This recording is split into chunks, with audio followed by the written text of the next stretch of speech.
अस्सलाम वालेकुम my social media family. उम्मीद है आप सब ठीक होंगे, खैरियत से होंगे। माय नेम इज़ लारी बबासी और आप देख रहे हैं सन टीचिंग। आज जो हम पढ़ने वाले हैं वो है इंटर का। मैंने पहला लेक्चर दे दिया था जिसमें हमने 1.1 डिस्कस की थी। आज हम 1.2 को डिस्कस करेंगे। तो चलें स्टार्ट करते हैं। 1.2 है ऑस्मो रेगुलेशन। हमने 1.1 में ये डिस्कस किया था कि ऑस्मो रेगुलेशन होता क्या है। It is water relation of cell. तो वो सॉल्यूट और सॉल्वेंट का सॉल्वेंट जब भी मैं कहूँ तो आप समझ जाइएगा कि सॉल्वेंट हम बात कर रहे हैं वाटर की, और सॉल्यूट में हम बात कर रहे हैं ना ही सिर्फ सॉल्ट की बल्कि ऑल द मिनरल्स, जो भी आयंस वगैरह मिनरल्स हो गए, ऑल द थिंग्स जैसे आयंस हो गए, सोडियम, पोटेशियम, क्लोराइड, दूसरी स्मॉल मॉलिक्यूल्स वगैरह हो गए। तो चलिए बात करते हैं ऑस्मो रेगुलेशन की। ऑस्मो रेगुलेशन क्या होता है? जब बॉडी रेसिस्ट करती है किसी चेंज को कि जो सेल का एनवायरनमेंट है वो आउटर और इनर जो बैलेंस होता है ह्यूमन बॉडी में वही रहे, तो वो balancing of water and solute contents of cell is called osmoregulation. पहले हम ऑस्मोसिस की बात करते हैं। ऑस्मोसिस क्या है हमारे पास? ऑस्मोसिस है हमारे पास movement of water molecules from higher concentration to lower concentration through a semi permeable membrane. Semi permeable मतलब जो आधी परमेबल हो, यानी किसी को किसी सब्सटेंसेस को जाने की इजाज़त दे, सबको ना दे। टोटली परमेबल होती है जो कि सबको इजाज़त दे जाने की, यानी उसमें कोई रिस्ट्रिक्शन नहीं होती। तो हमने ऑस्मोसिस समझ लिया, नाम से ही पता चल रहा है ऑस्मो रेगुलेशन यानी ऑस्मोसिस से रिलेटेड ना। तो अब हम बात करते हैं सॉल्यूशन की। सॉल्यूशन हम कहते हैं combination of solute and solvent. जब भी किसी लिक्विड में आप देखेंगे सॉल्यूट भी प्रेजेंट है और सॉल्वेंट भी प्रेजेंट है, that is known as solution. और कॉन्सेंट्रेशन कैसे फाइंड आउट करते हैं? कॉन्सेंट्रेशन अब बात करते हैं, पहले हम बात करते हैं जिसमें सॉल्यूट ज़्यादा होता है, जिस वाटर में, जिस लिक्विड में सॉल्यूट ज़्यादा होता है और वाटर की मकदार कम होती है, वो होता है कॉन्सेंट्रेटेड। क्या होता है? कॉन्सेंट्रेटेड। दूसरे अल्फाज में इसे हाइपरटोनिक भी कहा जाता है, जिसमें सॉल्यूट की जो है हमारे पास सॉल्ट्स ज़्यादा हों तो वो हाइपरटोनिक होता है। अब बात करते हैं हम डाइल्यूट की। डाइल्यूट भी क्या होता है? एक ऐसा सोल्यूशन जिसमें हमारे पास सॉल्यूट की मकदार कम हो और वाटर ज़्यादा हो, तो वो होता है डाइल्यूट, यानी कि उसमें सॉल्यूट बहुत कम होता है, उसे हम कहते हैं डाइल्यूट। और उसके इन अदर वर्ड्स उसे हाइपोटोनिक भी कहा जाता है। अच्छा, हाइपोटोनिक और हाइपरटोनिक की जो हम टर्म यूज़ करते हैं वो इस लिहाज से करते हैं जब हम किसी दो सोल्यूशन को कंपेयर कर रहे हों। नहीं तो फिर हम अगर कंपेयर की बात नहीं कर रहे तो हम ये कहेंगे कि जैसे ये दो बीकर हैं हमारे पास, ए एंड बी, तो ए कॉन्सेंट्रेटेड है, बी कॉन्सेंट्रेटेड नहीं है, दैट इज़ डाइल्यूट। तो अगर हम उन दोनों को कंपेयर करेंगे तो हम ऐसे बात करेंगे कि A is hypertonic than B.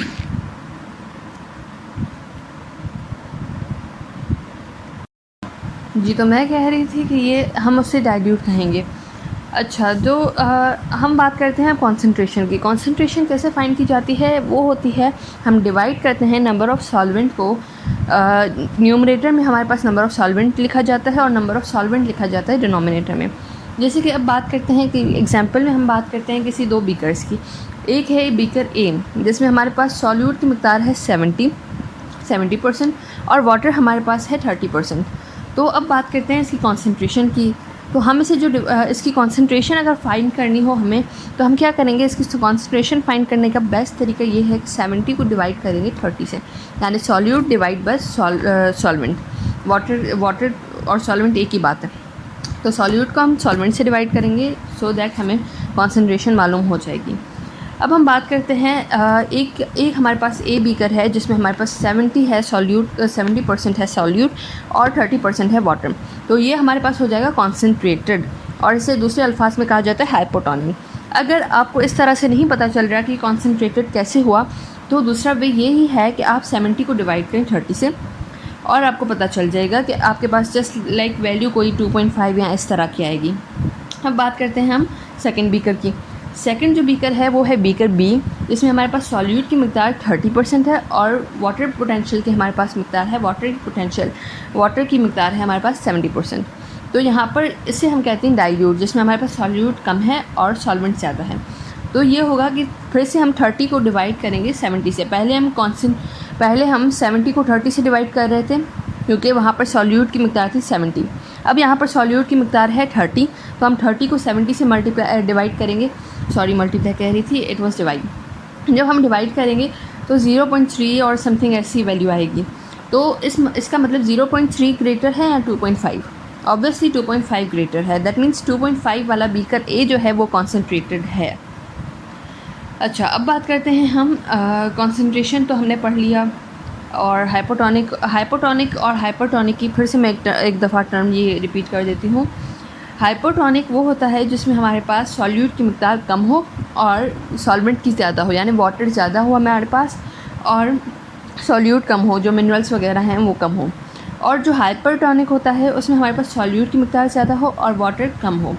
चलिए अब बात करते हैं हम वाटर पोटेंशियल की। वाटर पोटेंशियल क्या होता है? Energy of water molecules. अच्छा, ये होता है जितना ज़्यादा सॉल्यूट होता है किसी भी हम कहें सॉल्यूशन में, तो उसमें उतनी कम वाटर पोटेंशियल होती है। तो हम उसे ये कह सकते हैं कि ये इन्वर्सली प्रोपोर्शनल है। जितना ज़्यादा हमारे पास वाटर पोटेंशियल होगा उतना कम हमारे पास ही सॉल्यूट होगा, और जितना ज़्यादा सॉल्यूट होगा उतना कम वाटर पोटेंशियल होगा। अच्छा, वाटर पोटेंशियल को मैं डिफ़ाइन ऐसे कर सकती हूँ कि वाटर पोटेंशियल वो मॉलिक्यूल्स की एनर्जी होती है कि मॉलिक्यूल्स फ्रीली मूव कर सकें, फ्रीली वो फ्लो कर सकें।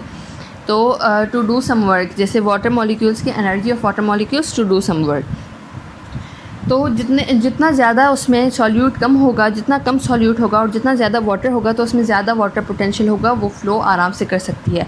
और जितना ज़्यादा सॉल्यूट होगा, इसका मकसद ये है कि सॉल्यूट जो होता है ना, यानी कोई एक आप मॉलिक्यूल ले लें, किसी भी सोडियम का ले लें, तो सोडियम जो है वो वाटर को अपनी तरफ अट्रैक्ट करेगा, अट्रैक्ट कर और जो उसके आसपास में मॉलिक्यूल्स होंगे उसे अपने साथ जोड़ देगा, तो उसमें वाटर पोटेंशियल कम हो जाती है, वो मॉलिक्यूल्स मूव नहीं कर सकते। तो इस वजह से जितना ज़्यादा सॉल्यूट होता है सॉल्यूट पोटेंशियल, उतना कम होता है वाटर पोटेंशियल हमारे पास। चले, तो अब बात करते हैं हम जैसे हमारे पास वाटर पोटेंशियल है, हम वाटर पोटेंशियल की बात करते हैं प्योर वाटर में।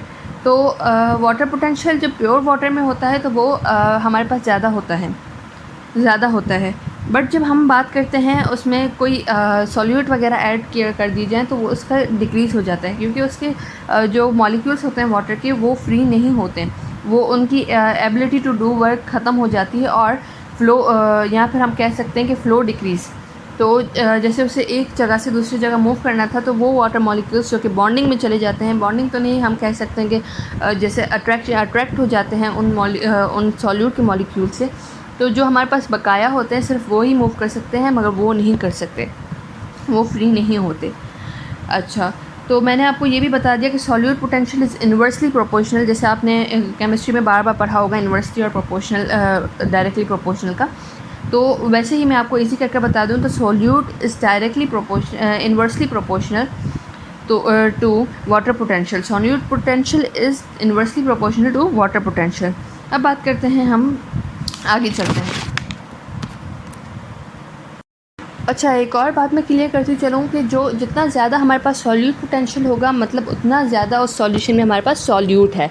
नाम से पता चल रहा है, the more the solute potential, उतना ज़्यादा मतलब हमारे पास उस सॉल्यूशन में सॉल्यूट है और लेस वाटर है।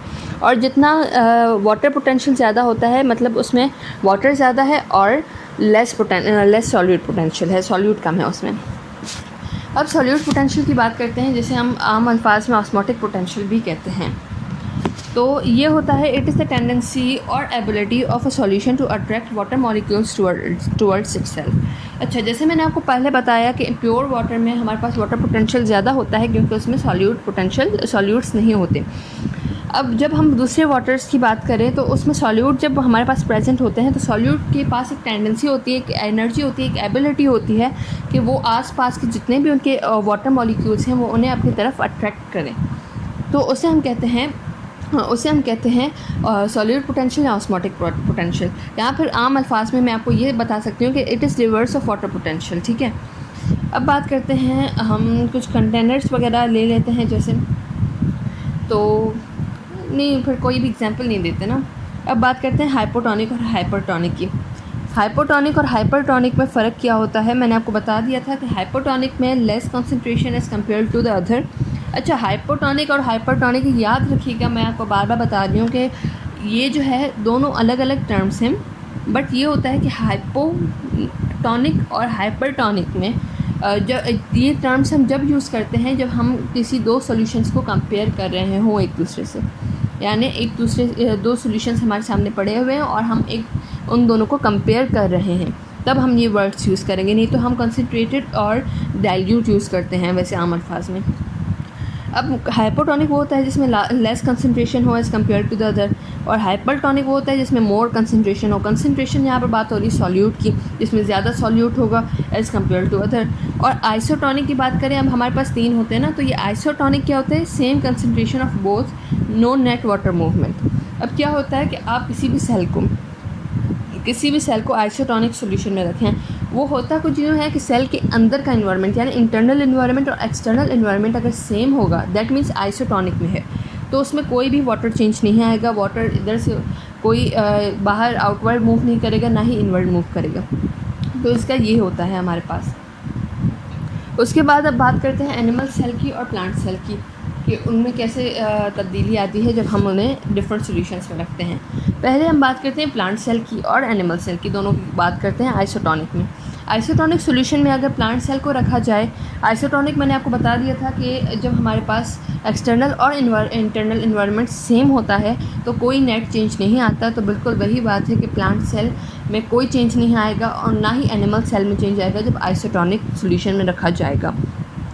अब बात करते हैं हम इसे हम हाइपोटोनिक में रखने की। जब बाहर का इन्वायरमेंट हाइपोटोनिक होगा, यानी कि उसमें कम सॉल्यूट होगा और ज़्यादा सॉल्वेंट होगा, और अंदर का इन्वायरमेंट यानी इंटरनल इन्वायरमेंट हमारे पास हाइपरटोनिक होगा। जस्ट लाइक हम एग्जांपल कह सकते हैं, प्लांट सेल को ही हम पहले इमेजिन करते हैं, तो बाहर अगर -10 है और अंदर अगर -20 है, यानी कि अंदर अगर हमारे पास हाइपरटोनिक है, हाइपरटोनिक होने की वजह से हमारे पास -20 है, तो हमें ये देखना है कि यहाँ पर हाइपो से हाइपर की तरफ हमेशा मूवमेंट होती है वाटर की।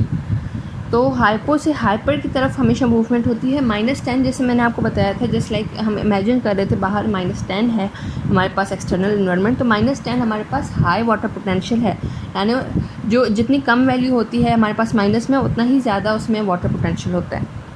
तो -10 में हमारे पास ज़्यादा वाटर पोटेंशियल है, यानी कि वो हाइपोटोनिक है। हाइपोटोनिक से हमेशा ये याद रखिएगा, सॉल्यूशंस अगर आप 2 प्लेस करते हैं, हाइपोटोनिक और हाइपरटोनिक, तो हमेशा वाटर की मूवमेंट हाइपो से हाइपर की तरफ होगी, यानी हायर कंसंट्रेशन से लोअर कंसंट्रेशन की तरफ। हाइपो में हमने देखा था, हाइपोटोनिक में हमारे पास वाटर कंसंट्रेशन ज़्यादा थी और हाइपरटोनिक में हमारे पास कम थी। तो ये हमेशा वाटर आउटवर्ड से इनवर्ड जाएगा, यानी कि वो बाहर से अंदर मूव करेगा, इंटरनल इन्वायरमेंट में जाएगा, अंदर सेल की जाएगा। अब बात करते हैं हम एनिमल सेल की। अच्छा, तो हमने ये देख लिया, तो जब पानी अंदर जाएगा हाइपो से हाइपर की तरफ प्लांट सेल में, तो वो टर्जिड हो जाएगा और बिल्कुल भी वो एक स्वेलन तरह का हो जाएगा, क्योंकि वो बस्ट नहीं होता इस वजह से, क्योंकि उसके पास सेल मेम्ब्रेन होती है जो कि हाइड्रोस्टेटिक फोर्स प्रेशर एक्सर्ट करती है, तो इस वजह से ऐसे ये बस्ट नहीं होता। बट अगर एनिमल सेल की बात की जाए, तो ये तो बेसिक है हमारे पास बायोलॉजी का, कि उसमें एनिमल सेल में कभी भी सेल वॉल नहीं होती। तो सेल वॉल भी नहीं होगी, यानी कि हाइड्रोस्टेटिक प्रेशर बिल्ट नहीं होगा हमारे पास। तो ये होगा कि वाटर की मूवमेंट जैसे ही इन्वर्ट होगी और इतना पानी भर जाएगा कि वो बस्ट हो जाएगा हमारे पास plant cell, animal cell. Animal cell burst हो जाता है हाइपोटोनिक में रखने से, और प्लांट सेल जो है हमारे पास टर्जिड हो जाता है हाइपोटोनिक में रखने से। तो पहले हमने बात कर दी आइसोटोनिक की, जिसमें नो नेट मूवमेंट थी, फिर हमने बात की हाइपोटोनिक की। हाइपोटोनिक में हमने ये समझा कि जब एनिमल सेल की बात होती है, तो उसमें जब वाटर इनवर्ड मूव करता है तो वो बस्ट हो जाता है एनिमल सेल। और प्लांट सेल की बात करते हैं, तो हाइपोटोनिक में ही अगर प्लांट सेल को भी रखा जाए तो वो टर्जिड हो जाता है, वो बस्ट इसलिए नहीं होता क्योंकि उसके अंदर सेल वॉल मौजूद होती है। अब बात करते हैं हम हाइपरटोनिक में रखने की। अच्छा, तो अब जैसे हमने पहले आइसोटोनिक पढ़ लिया, हाइपोटोनिक पढ़ लिया, अब हाइपरटोनिक में की बात करते हैं। हाइपरटोनिक की ये याद रखिएगा, ये की पॉइंट्स हैं। हाइपरटोनिक में हमेशा हमारे पास सॉल्यूट पोटेंशियल ज़्यादा होता है, वाटर पोटेंशियल कम होता है, यानी वाटर की मिक़दार कम होती है, सॉल्यूट ज़्यादा होते हैं। तो मैंने आपको क्या बताया था कि हमेशा हाइपो से हाइपर की तरफ मूवमेंट होती है। वंस आप उसे हाइपरटोनिक सॉल्यूशन में रख रहे हो, प्लांट सेल हो एनिमल सेल हो, मगर दोनों में यही सेम मूवमेंट होगी, अंदर से बाहर की तरफ वाटर जाएगा। हाइपो है अंदर का जो हमारा एनवायरनमेंट है, चाहे प्लांट सेल का चाहे एनिमल सेल का, वो यही होगा कि हमारे पास अंदर से बाहर की तरफ मूवमेंट जाएगी, क्योंकि ये हाइपो से हमेशा हाइपर की तरफ जाता है। तो अंदर अगर हाइपो है, अंदर पानी ज़्यादा है और बाहर पानी कम है, तो मैंने आपको क्या बताया था, हायर कंसनट्रेशन से हमेशा लोअर कंसनट्रेशन के तरफ जाता है पानी। तो हमारे पास अंदर ज़्यादा पानी है, बाहर कम पानी है, तो हमेशा वहाँ ही जाएगा पानी। तो इस तरह से क्या होता है, जब भी हम हाइपरटोनिक में रखते हैं तो वो श्रिंक हो जाता है हमारे पास प्लांट सेल, और एनिमल सेल भी श्रिंक हो जाता है। तो ये हमने बात कर ली इसकी। अच्छा, एक और बात मैं इसमें ऐड करूँगी, जब हमने हाइपोटोनिक में रखा था, हाइपोटोनिक सॉल्यूशन में हमारे पास हमने रखा था प्लांट सेल और एनिमल सेल, तो एनिमल सेल बर्स्ट हो गया था और जो प्लांट सेल है वो टर्जिड हो गया था। तो इस कंडीशन को हम कहते हैं प्लाज्मोलाइसिस, जो कि आपने पढ़ा भी होगा अपने पास फर्स्ट ईयर में। तो ये हमारे पास प्लाज्मोलाइसिस कहलाता है, जिसमें हमारे पास टर्जिड हो जाता है प्लांट सेल और एनिमल सेल बस्ट हो जाता है। अब बात करते हैं हाइपरटोनिक में रखने की, तो वो कहलाता है डीप्लाज्मोलाइसिस, जिसमें पानी बाहर की तरफ आता है, पानी की मूवमेंट बाहर की तरफ होती है हाइपो से हाइपर की तरफ, तो वो श्रिंक हो जाता है। जैसे वो श्रिंक होता है तो इस कंडीशन को हम कहते हैं डीप्लाज्मोलाइसिस। अब हम आगे चलते हैं। आगे हमारे पास टॉपिक है ऑस्मोरेगुलेशन इन प्लांट्स, जो कि 1.2.3 है हमारे पास, मतलब 1.2 की हमारे पास ये पार्ट है। 1.2.3 है हमारे पास ऑस्मोरेगुलेशन इन प्लांट्स। तो अच्छा, तो ये हमने पहले ऑस्मोरेगुलेशन इन प्लांट्स की बात करनी है कि वो balancing of solute and solvent in and out of the cell, उसकी हम बात करेंगे। ऑस्मोरेगुलेशन का हमने पढ़ लिया था कि ऑस्मोरेगुलेशन क्या होता है, कि सॉल्यूट और सॉल्वेंट की बैलेंस करना उसे सेल के अंदर और बाहर, that is known as osmoregulation. अब वो प्लांट्स के बारे में हम बात करेंगे। एंजियोस्पर्म्स में हमारे पास 4 टाइप्स होती हैं। एंजियोस्पर्म्स आपने पढ़ा होगा, दे आर फ्लावर्ड प्लांट्स। तो उनमें हमारे पास 4 टाइप्स होती हैं depending upon the availability of water. ये अवेलेबिलिटी ऑफ वाटर के कैटेगरी से इसे क्लासीफाई किया गया है 4 ग्रुप्स में। तो हमारे पास वो 4 ग्रुप्स हैं जो कि पानी की अवेलेबिलिटी पर डिपेंड करते हैं। तो हम पहले उनके नाम से डिस्कस कर लेते हैं, नेम्स उसके डिस्कस कर लेते हैं। वो हमारे पास हाइड्रोफाइट्स हैं, हमारे पास हेलोफाइट्स हैं, हाइड्रोफाइट्स, हेलोफाइट्स, मीसोफाइट्स एंड ज़ीरोफाइट्स। अब बात करते हैं पहले हम नाम की ना। तो नाम में हमारे पास हाइड्रोफाइट्स में हमें पता चल रहा है, hydro means water and fights means plants, तो वाटर प्लांट्स होते हैं ये हमारे पास। फिर हम बात करते हैं हेलोफाइट्स की। हेलो मीन्स सॉल्ट्स, हेलोजन से आपने पढ़ा होगा। तो वैसे ये हेलो मीन्स सॉल्ट और फाइट्स मीन्स प्लांट, तो वो प्लांट्स जो कि सॉल्टी वाटर में रहते हैं। अब बात करते हैं मीसोफाइट्स की। मीसोफाइट्स में हमारे पास मॉडरेट प्लांट्स होते हैं जिनके पास इन्वायरमेंट मॉडरेट होता है, उनके पास मॉडरेट वाटर अवेलेबल होता है। अब लास्ट में हम बात करते हैं ज़ीरोफाइट्स की। ज़ीरोफाइट्स नाम से पता चल रहा है, ज़ीरो मीन्स हमारे पास ड्राई और फाइट्स मीन्स प्लांट्स, तो हम ड्राई प्लांट्स की बात कर रहे हैं। तो ये 4 हमारे पास कैटेगरीज़ हैं। नंबर 1 से हम शुरू करते हैं और सबको डिस्कस करेंगे। पहले हाइड्रोफाइट्स को डिस्कस करते हैं। हाइड्रोफाइट्स में सिंपली हमारे पास वो फ्रेश वाटर प्लांट्स होते हैं, पार्शियली और कम्प्लीटली सबमर्ज्ड होते हैं, यानी वो पार्शियली अंदर होंगे वाटर के या फिर कम्प्लीटली अंदर होंगे। उनके पास उन्हें कोई डिफ़िकल्टी नहीं होती वाटर को ऑब्टेन करने में, क्योंकि वो होते ही वाटर में। हाइड्रोफाइट्स, हाइड्रो मीन्स मैंने आपको बताया था water and fight means plant, तो वो होते ही फ्रेश वाटर के अंदर हैं, तो उन्हें कोई भी डिफ़िकल्टी नहीं होती वाटर को ऑब्टेन करने में। अच्छा, हम इन सब ग्रुप्स में ये पढ़ेंगे कि कैसे किस किस को एडेप्टेशंस उन्होंने कौन सी की, किस किस प्लांट्स ने इन ग्रुप्स के मुताबिक किन किन ग्रुप ने अपने पास एडेप्टेशंस की, किन किन ने स्ट्रेटजीज़ बढ़ाएँ, किन किन ने किस किस को मुश्किल होती थी वाटर ऑब्टेन करने में। तो अब हम हाइड्रोफाइट्स की हम बात कर रहे थे, no difficulty in obtaining water. अब इनकी जो रूट्स होती हैं वो पुअरली डेवलप्ड होती हैं, बिकॉज उनका वैसे तो फंक्शंस होता है रूट्स का वाटर अटैचमेंट एंड एवरीथिंग। तो यहाँ पर जो हमारे पास हाइड्रोफाइट्स हैं उनमें जो रूट्स होती हैं वो पुअरली डेवलप्ड होती हैं, क्योंकि उनका सिर्फ फंक्शन होता है just for attachment with soil, तो सिर्फ अटैचमेंट के लिए यूज़ होती हैं, तो उनका कोई ज़्यादा काम नहीं होता, जिसकी वजह से वो पुअरली डेवलप्ड होती हैं। इनके पास क्यूटिकल नहीं होती because have excessive water, no saving, तो उनके पास ज़्यादा वाटर होता है। ज़्यादा वाटर होने की वजह से अच्छा ट्रांसपायरेशन होती क्यों है, जो कि ट्रांसपायरेशन क्यूटिकल की वजह से, क्यूटिकल से भी होती है, हमारे पास स्टोमेटा से भी होते हैं। तो हम पहले बात करते हैं ट्रांसपायरेशन की ना। तो ट्रांसपायरेशन होती है वाटर को सेव करने के लिए। कुछ प्लांट्स जिनमें ये होता है कि जब डे टाइम में सनलाइट उन पर पड़ती है तो वो ट्रांसपायर करते हैं। तो ट्रांसपायरेशन में ये होता है कि वो पानी को वाटर वेपर्स के फॉर्म में बाहर निकालते हैं। अच्छा, ये एक तरह से इनका ये है कि लैक क्यूटिकल, इस वजह से इनके पास क्यूटिकल नहीं है क्योंकि इनके पास एक्सेसिव वाटर है। अच्छा, अगर एक प्लांट है जो कि बहुत ही मतलब ज़्यादा ट्रांसपायरेशन कर रहा है और उसमें पानी भी कम है, तो उसमें डिहाइड्रेशन हो जाएगी और वो प्लांट मर सकता है, वो ख़त्म हो सकता है प्लांट। अब हम वापस आते हैं टॉपिक की तरफ, जो हाइड्रोफाइट्स है। हाइड्रोफाइट्स में हमने देखा कि वो फ्रेश वाटर प्लांट्स हैं, पार्शियली और कम्प्लीटली सबमर्ज्ड हैं, no difficulty in obtaining water.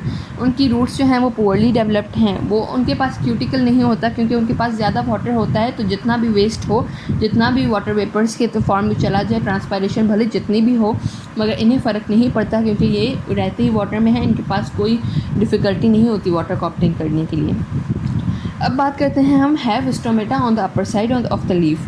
अच्छा, तो स्टोमेटा इनकी upper side of the leaf के लिए के हिसाब से होती है, यानी कि ऊपर से होती है। वैसे हमने नॉर्मल प्लांट्स में हमने देखा है कि जो लीव्स होते हैं उसकी लोअर साइड पर होती है, मगर यहाँ पर अपर साइड की इस वजह से क्योंकि यहाँ पर अवेलेबिलिटी ऑफ वाटर बहुत ज़्यादा है और लोअर साइड पर इस वजह से नॉर्मल प्लांट्स में होती है कि सनलाइट डायरेक्टली ना पड़े कि वो जो है अपना ज़्यादा वाटर ट्रांसपायर ना करे।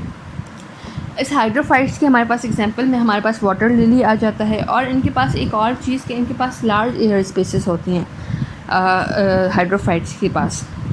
अब आते हैं सेकंड ग्रुप के पास, जो है हेलोफाइट्स। हेलोफाइट्स में हमारे पास वो प्लांट्स होते हैं जो कि salt marshes close to sea areas में ग्रो कर रहे होते हैं। कि हमने सी वाटर हमने देखा है, आपने कभी सी व्यू पर गए होंगे तो आपने चक्कर भी देखा होगा, यहाँ पर मुंह में कभी पानी चला जाता है तो आपने देखा होगा वो सॉल्टिश होता है। तो इस वजह से क्योंकि वो सॉल्ट से होता है, तो जो सी के आसपास जो भी ट्रीज होते हैं वो सॉल्टी इन्वायरमेंट में ग्रो करते हैं। तो वाटर कंटेनिंग सॉल्ट होता है। एग्जाम्पल में हमारे पास ग्लास वर्ड्स आ जाते हैं और कोल्ड ग्रास आ जाते हैं। अब हम बात करते हैं इसकी वाटर ऑब्टेनिंग की ना, तो हमने पढ़ा था हाइपोटोनिक से हमेशा हाइपरटोनिक की तरफ जाता है। अब हम बात करें कि बाहर का अगर हमारे पास इन्वायरमेंट वाटर का हमारे पास हाइपरटोनिक है और अंदर का हाइपोटोनिक है, क्योंकि हाइपरटोनिक मैंने आपको बताया था जिसमें सॉल्यूट ज़्यादा होता है वो हाइपरटोनिक होता है।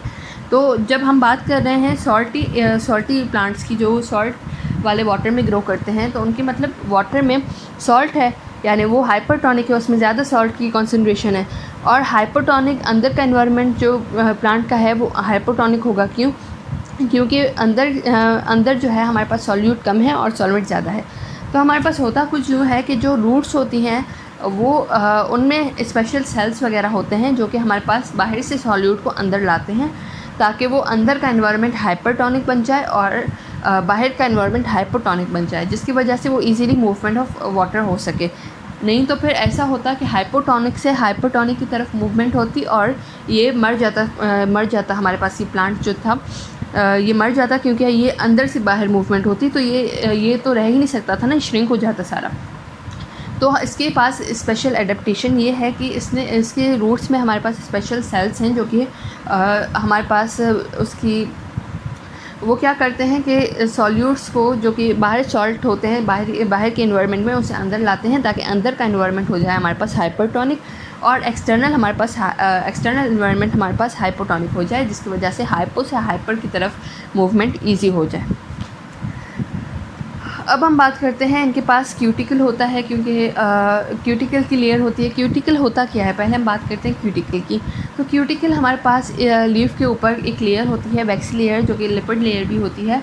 तो वो होती है वाटर लॉस को बचाने के लिए। अब हम बात करते हैं और इसके अलावा इसमें 2-3 और भी पॉइंट्स हैं, जैसे कि हमारे पास यहाँ पर एक और पॉइंट है ऐसी हेलोफाइट्स में, जैसे रूट्स इनकी जो होती हैं वो डेवलप करती हैं लोअर वाटर पोटेंशियल को और ब्रिंग वाटर बाय ऑस्मोसिस, ठीक है ना। फिर हम बात करते हैं ये सॉल्ट की। तो सॉल्ट जो एक्सेसिव सॉल्ट होता है जो कि अभी बॉडी में इसने बहुत ज़्यादा ले लिया है ना, ये बाहर से, यानी मैंने आपको जैसे बताया था कि अंदर का इन्वायरमेंट इसे हाइपरटोनिक करना था, इसका मिशन ये था। तो इसने क्या किया, बाहर से बहुत ज़्यादा सॉल्ट ले लिया अपने अंदर। जब इसने एक्सेसिव सॉल्ट ले लिया तो एक्सेसिव कोई भी अमाउंट जो कि एक्सेसिव हो किसी भी एनिमल, प्लांट या किसी भी ऑर्गेनिज्म में, वो हार्मफुल होती है। तो इसे एक्सक्रीट आउट करना बहुत ज़रूरी होता है। तो जैसे हमारे पास एक्सेसिव सॉल्ट्स वगैरह हो गए, वो एक्सक्रीट आउट होते हैं लीफ से। लीफ में हमारे पास स्पेसिफिक ग्लैंड्स होते हैं जिसे हम कहते हैं सॉल्ट ग्लैंड्स, जो कि इन प्लांट्स में पाया जाता है, जो कि हेलोफाइट्स होते हैं। उनमें उनकी लीव्स में सॉल्ट ग्लैंड्स होते हैं जिनकी मदद से वो सॉल्ट जो है वहाँ से वाटर वेपर्स के थ्रू चला जाता है। और उसके अलावा हमारे पास वाटर जो है, एक्सेसिव वाटर भी ऐसे ही जाता है। अब बात करते हैं मीसोफाइट्स की। मीसोफाइट्स मैंने आपको बताया था दे आर मॉडरेट प्लांट्स, वो टेम्परेट होते हैं, वेल वाटर सॉइल होता है उनके पास, मोस्टली सीन एवरीवेयर, जो कि हम आजकल जहाँ भी देखते हैं तो हमारे पास जो अक्सर नज़र आते हैं ना हमें, वो मीसोफाइट्स होते हैं। हेलोफाइट्स हमारे पास सी व्यूज़ और इस तरह से ऐसी जगहों पर नज़र आते हैं। हाइड्रोफाइट्स हमारे पास फ्रेश वाटर में ही नज़र आते हैं। और अगर बात की जाए मीसोफाइट्स की, तो ये हर कहाँ पर आप आसपास देखेंगे बहुत से आपको ट्रीज़ वगैरह नज़र आएंगे, वो होते हैं मीसोफाइट्स।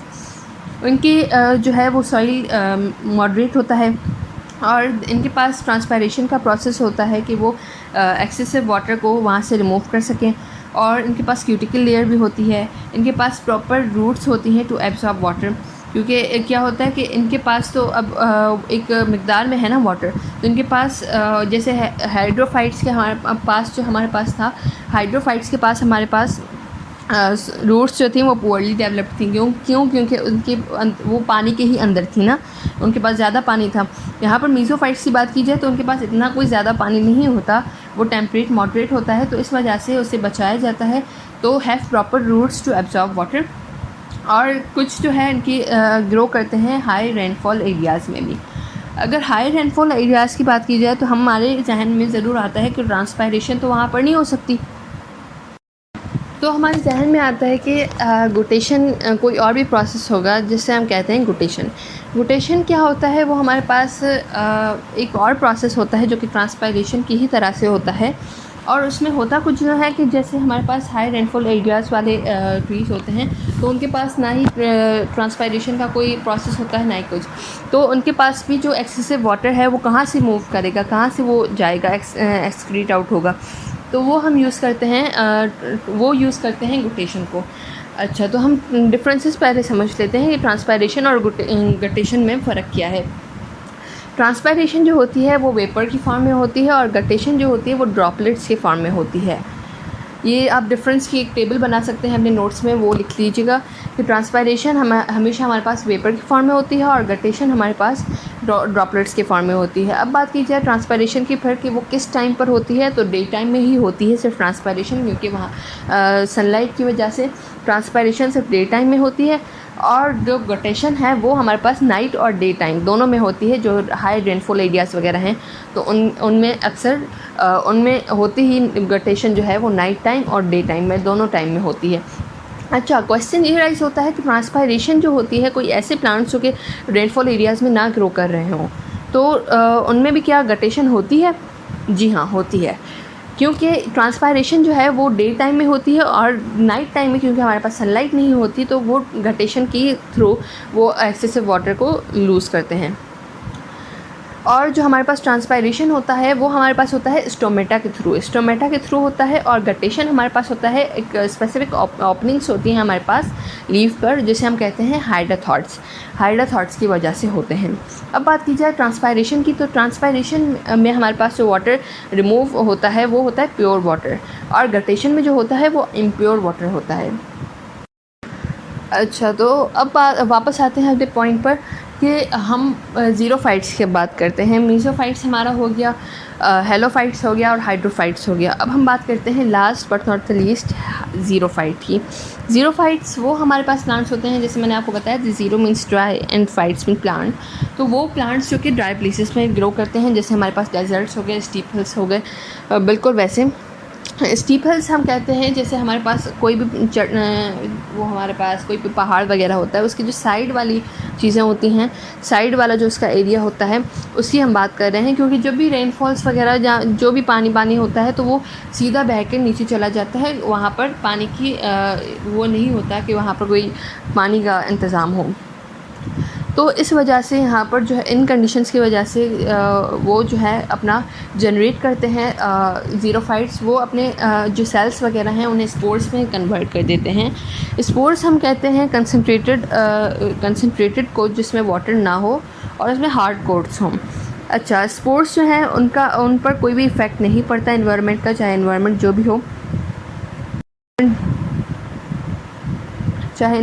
भी हो और इस पर कोई ज़्यादा फ़र्क नहीं पड़ता।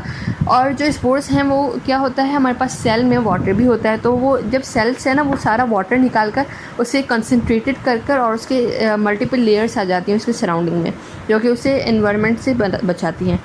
तो क्या होता है कि ये जर्मिनेट भी कर सकते हैं। तो ये स्पोर्स का ये फ़ायदा है। तो ये क्या करते हैं, ज़ीरोफाइट्स क्या करते हैं हमारे पास, ये ज़ीरोफाइट्स हमारे पास स्पोर्स में अपने सेल्स को कन्वर्ट कर देते हैं। और कुछ और भी एडेप्टेशंस होती हैं, जैसे ये एडेप्टेशन नंबर 1 है हमारे पास। जैसे हमने पहले पढ़ा, मैंने आपको बताया कि लाइफ साइकिल चलाने के लिए, क्योंकि ये अगर ये स्पोर्स में कन्वर्ट ना करें तो हमारे पास जो है इनकी जनरेशन ही ना चले ना। तो ये एडेप्टेशन होती है इनकी लाइफ साइकिल के लिए कि वो सीड्स यहाँ पर स्पोर्स प्रोड्यूस करते हैं। अब बात करते हैं एडेप्टेशंस उसी बारे में कि balance between transpiration and water Uptake. इनके पास वाटर अपटेक कम होती है और ट्रांसपायरेशन तो धूप की वजह से ज़्यादा भी हो सकती है। तो उन दोनों में बैलेंस रखने के लिए कुछ एडेप्टेशंस इन्होंने की, वो हम बात करते हैं। इनके पास डीप रूट्स होती हैं, जैसे हमारे पास एग्जांपल में अकेशिया आ गया, बेनियन आ गया, ईटीसी। तो ये आ गए हमारे पास एक्सेट्रा। ऊपर से हमारे पास डीप वर्टिकल रूट्स का ये फ़ायदा है कि उनसे बेटर एब्सॉर्प्शन होती है वाटर की। आपने देखा होगा कि जैसे डेजर्ट्स वगैरह में आपके पास कैक्टाई बहुत ही मशहूर एक है, तो वो भी ज़ीरोफाइट्स में ही आता है। कैक्टाई हैव सुपरफिशियल रूट्स, ठीक है ना, सुपरफिशियल हॉरिजॉन्टल रूट्स कि क्या होता है, जैसे बारिश होती है या क्या, तो उनका जो बारिशों का पानी ज़मीन पर गिरता है तो ज़मीन से इससे पहले कि वो एवोपरेट हो जाए तो उनकी जो रूट्स होती हैं वो ज़मीन से उस पानी को अपने तरफ एब्सॉर्ब कर देती हैं।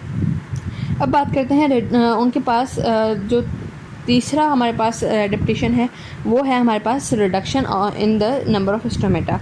जितना कम स्टोमेटा होगा उतना कम हमारे पास ट्रांसपायरेशन होगा। तो reduction in the number of stomata. अब सनकिन टाइप ऑफ स्टोमेटा।